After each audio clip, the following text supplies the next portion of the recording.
My wife, Emily, has always been a sleepwalker. We'd been married for 10 years, and I had grown used to finding her standing in the hallway or rummaging through the kitchen in the middle of the night. It was unnerving, but ultimately harmless. However, over the past month, her sleepwalking had taken a sinister turn. It started with small things, like finding knives placed on the edge of our bed or dead birds on the kitchen counter. I initially brushed it off, thinking maybe she found the birds outside and, in her sleepwalking state, had brought them in. But as weeks passed, the incidents grew increasingly more disturbing. One morning, I woke up to find Emily sitting on the floor next to the bed, her eyes glazed over and her hands covered in blood. I felt my stomach twist as I frantically searched her body for injuries, but there were none. Instead, I found the mutilated corpse of a stray cat lying beside her. "Emily, wake up!" I shouted, shaking her. Her eyes fluttered open and she gasped, staring at the gruesome sight. What happened?" she whispered, horror in her voice. I think you did this while sleepwalking," I said, my voice trembling. "We need to get you help." That very day, we went to see a specialist, Dr. Martin, a renowned sleep disorder expert, ran a series of tests, and prescribed medication to help Emily stay asleep throughout the night. It seemed to work for a while, but then one night, things took an even darker turn. I awoke in the middle of the night to find Emily standing over me, holding a knife to my throat. Her eyes were blank, devoid of emotion. "Emily, please wake up," I begged, trying to remain calm. "I'm sorry, dear," she said, her voice devoid of any warmth, "but I have to do this." My heart raced as I tried to think of something, anything to say that might snap her out of it. "Emily, it's me, your husband. We've been together for 10 years. You don't want to hurt me." For a moment, I saw a flicker of recognition in her eyes, and she lowered the knife, but it was quickly replaced by the same eerie blank stare. "It's not my choice," she said. "They demand it." Who demands it?" I asked desperately. She tilted her head as if listening to something I couldn't hear. "The voices," she replied. "They won't let me rest until I do their bidding." I managed to subdue her that night, but I was terrified. I couldn't go on living in fear that my own wife would kill me in her sleep. The next day, we returned to Dr. Martin. I told them about the incident and the voices Emily had mentioned. "Sleepwalking is often accompanied by hallucinations and vivid dreams," Dr. Martin explained. "It's possible that Emily is experiencing these voices as part of her sleepwalking episodes. I can adjust her medication and recommend therapy to help her manage the stress that might be triggering these episodes." We followed Dr. Martin's advice, but nothing seemed to help. I even began sleeping in a separate room, locking the door for my own safety. But one night, I woke up to the sound of something pounding on the door. "Please, let me in!" Emily screamed.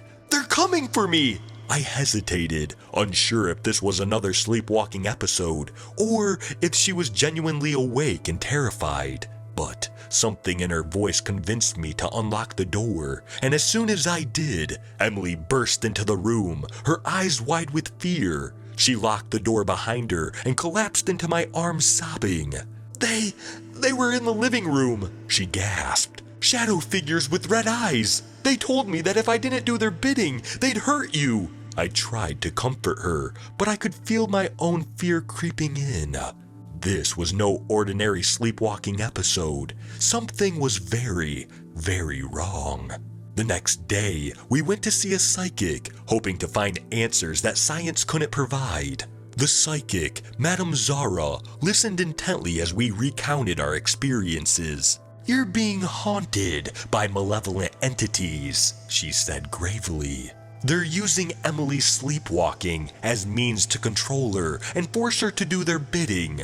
We must perform a cleansing ritual to remove their influence." We agreed, willing to try anything to rid ourselves of this nightmare. That evening, Madame Zara arrived at our home, armed with candles, incense, and other tools of her trade. She instructed us to sit in a circle on the living room floor while she performed the ritual. As she chanted and burned the incense, the atmosphere in the room seemed to change. The air grew heavy, and I could feel a sinister presence pressing in on us. Suddenly, the candles flickered, and the room went cold. Emily gasped, her eyes darting around the room. "They're here," she whispered. "Stay strong," Madame Zara urged. "They will fight, but we can drive them away." As the ritual went on for hours, the tension in the room grew palpable. Finally, as the first light of dawn broke through the curtains, the weight of the room seemed to intensify rather than lift. Madame Zara's chanting grew more desperate, beads of sweat forming on her brow. Suddenly, she gasped and collapsed to the floor, her eyes wide with terror. I can't do it," she stammered. "Their power is too great. They're resisting my every effort to banish them." Emily and I exchanged panicked glances, unsure of what to do next. The shadowy figures with red eyes seemed to be everywhere, their sinister laughter echoing through the room. It was clear that they were not going to let us go so easily. In the weeks that followed, Emily's sleepwalking and violent incidents grew worse. The sinister presence in our home was stronger than ever, and no matter how many specialists we consulted or rituals we attempted, nothing seemed to make a difference. It was as if the entities had latched onto us, refusing to let go. I began to fear for my own safety and for Emily's sanity. I moved out of our home and into a small apartment, hoping that the distance might weaken the entity's hold on her, but it was to no avail. Emily continued to spiral into darkness, the voices in their commands growing more insistent and malevolent with each passing day. We tried everything, but it was clear that there was no way to win this battle. The entities had taken control, and they were determined to keep their grip on Emily, using her as a vessel for their evil intentions. It was as if our love and our lives had become a twisted game for them, one that we seemed destined to lose. In the end, Emily was institutionalized. Her sleepwalking incidents became violent attacks on the staff and other patients. I visited her every day, desperate to see some glimmer of the woman I loved. But it was like staring into the eyes of a stranger. The woman I had married was gone, replaced by something dark and sinister. As I sat by her side, holding her cold, unresponsive hand, I couldn't help but feel defeated. The entities had won, and we had lost everything. Our love, our home, our lives, all destroyed by a force we could neither understand nor defeat. I grieved for Emily, for myself, and for the life we had once shared. Now a distant memory, overshadowed by the darkness that had consumed us.